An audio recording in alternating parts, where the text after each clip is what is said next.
Hi dear students, welcome to Vector Academy where learning gets direction and magnitude. അപ്പോൾ ഇന്ന് നമ്മൾ നോക്കാൻ പോകുന്നത് നമ്മൾ 10ാം ക്ലാസ്സിൽ കെമിസ്ട്രിയിൽ ഫസ്റ്റ് ചാപ്റ്റർ ആയിട്ടുള്ള കെമിസ്ട്രിയിൽ പഠിക്കുന്ന നെയിമിംഗ് ഓഫ് എന്താണ് ഓർഗാനിക് കോമ്പൗണ്ട് എന്ന് പറയുന്ന ഒരു ടോപ്പിക്ക് നമ്മളവിടെ ഡിസ്കസ് ചെയ്യുന്നുണ്ട്.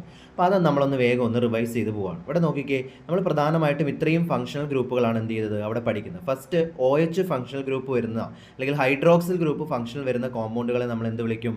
ആൽക്കഹോളുകൾ എന്നാണ് വിളിക്കുക. ഓൾ എന്ന പ്രത്യയം ചേർത്തിട്ടാണ് നമ്മൾ എന്ത് ചെയ്യുക? അതിന് പേര് കൊടുക്കുക, അല്ലേ? ഓൾ എന്ന് പറയുന്ന പ്രത്യയം ചേർത്തിട്ടാണ് അതിന് പേര് കൊടുക്കുക. ഇനി അതേപോലെ കാർബോക്സിൽ ഗ്രൂപ്പ് അഥവാ COOH ഫംഗ്ഷണൽ ഗ്രൂപ്പായിട്ട് വരുന്നവയെ നമ്മൾ എന്ത് വിളിക്കും? കാർബോക്സിലിക് ആസിഡ് എന്നാണ് വിളിക്കുക. അവിടെ നമ്മൾ എന്താണ് ഓയിക് ആസിഡ് എന്നാണ് എന്ത് ചെയ്യുക? അവരുടെ നെയിം ചെയ്യുമ്പോൾ ചേർക്കുക. ഓയിക് ആസിഡ് ചേർത്താണ് നമ്മൾ അവർക്ക് നെയിം ചെയ്യുക. ഇനി CHO ആണ് ഫംഗ്ഷണൽ ഗ്രൂപ്പായിട്ട് വരുന്നെങ്കിൽ അതെന്താണ്? ആൽഡിഹൈഡ് ഗ്രൂപ്പാണ് അവിടുത്തെ ഫംഗ്ഷണൽ ഗ്രൂപ്പ്. അത്തരം കോമ്പൗണ്ടുകളെ നമ്മൾ എന്ത് വിളിക്കും? ആൽഡിഹൈഡുകൾ എന്ന് വിളിക്കും. നമ്മൾ ഏത് ചേർക്കും?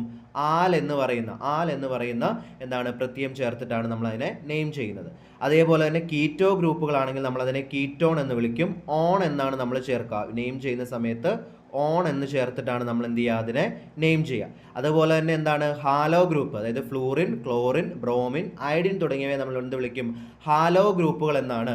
അപ്പോൾ ഈ ഹാലോ ഗ്രൂപ്പുകൾ വരുന്ന സമയത്ത് അവയെ ഹാലോ കോമ്പൗണ്ടുകൾ എന്ന് വിളിക്കും. ഇപ്പോൾ ഫ്ലൂറിൻ ആണ് വരുന്നതെങ്കിൽ ഫ്ലൂറോ എന്നാണ് നമ്മൾ ചേർക്കുക. ക്ലോറിൻ ആണെങ്കിൽ ക്ലോറോ, ബ്രോമിൻ ആണെങ്കിൽ ബ്രോമോ, അയഡിൻ ആണെങ്കിൽ അയഡോ എന്ന് ചേർത്താണ് നെയിം ചെയ്യുക. ഇനി ലാസ്റ്റത്താണ് ആൽക്കോക്സി ഗ്രൂപ്പ് എന്ന് പറയും, അതായത് OR ഫംഗ്ഷണൽ ഗ്രൂപ്പായിട്ട് വരുന്നത്. ഇവിടെ ആർ എന്ന് പറയുന്നത് എന്താണ്? ഹൈഡ്രോ കാർബണെയാണ് സൂചിപ്പിക്കുന്നത്. അവയെ നമ്മൾ പൊതുവെ ഈഥറുകൾ എന്നാണ് വിളിക്കുക. അപ്പോൾ നമുക്ക് ഓരോന്നിൻ്റെയും ഒരു എക്സാമ്പിൾ കൂടെ ഒന്ന് നോക്കിപ്പോൾ. ഇവിടെ നോക്കിക്കുക, ഇവിടെ CH3OH, CH3CH2OH തന്നിരിക്കുന്നു. ഇവിടെ എന്ന് പറയുമ്പോൾ എത്ര കാർബൺ ഉണ്ട്? ഒരു കാർബൺ ആണുള്ളത്, അല്ലെങ്കിൽ മീത് അല്ലെങ്കിൽ മെദ്ദാണ്. അതായത് ഒരു സിംഗിൾ കാർബണും അതിൻ്റെ കൂടെ OH വരുമ്പോൾ ഏത് ചേർക്കണം?